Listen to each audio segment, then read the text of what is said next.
যুক্তরাষ্ট্রে বসবাসরত লাখ লাখ অভিবাসীর জীবনে নেমে আসতে চলেছে চরম অনিশ্চয়তা।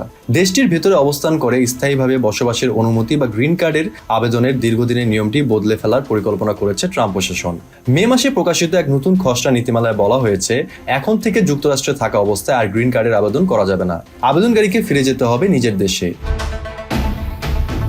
আইন অনুযায়ী এই প্রক্রিয়াকে বলা হয় অ্যাডজাস্টমেন্ট অফ স্ট্যাটাস। প্রতি বছর প্রায় 5.5 লাখেরও বেশি মানুষ এই নিয়মে গ্রিন কার্ড পান।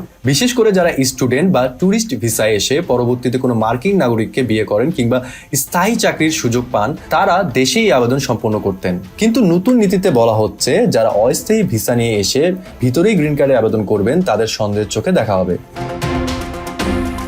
পরিসংখ্যান বলছে 2023 সালে গ্রিন কার্ড পাওয়া অভিবাসীদের 54% যুক্তরাষ্ট্রের ভিতরে থেকে আবেদন করেছিলেন। নতুন নিয়ম কার্যকর হলেই বিশাল জনগোষ্ঠীকে আবেদন প্রক্রিয়া শেষ না হওয়া পর্যন্ত, অর্থাৎ প্রায় 1 থেকে 1.5 বছর নিজের দেশে গিয়ে অপেক্ষা করতে হবে।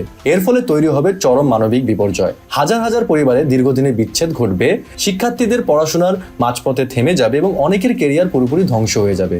অভিবাসন আইন বিশেষজ্ঞরা এই মেমোরান্ডামকে বেআইনি বলে তীব্র সমালোচনা করেছেন। তাদের মতে কংগ্রেসের অনুমতি ছাড়া কেবল একটি মেমোর মাধ্যমে এই অধিকার কেড়ে নেওয়া যায় না।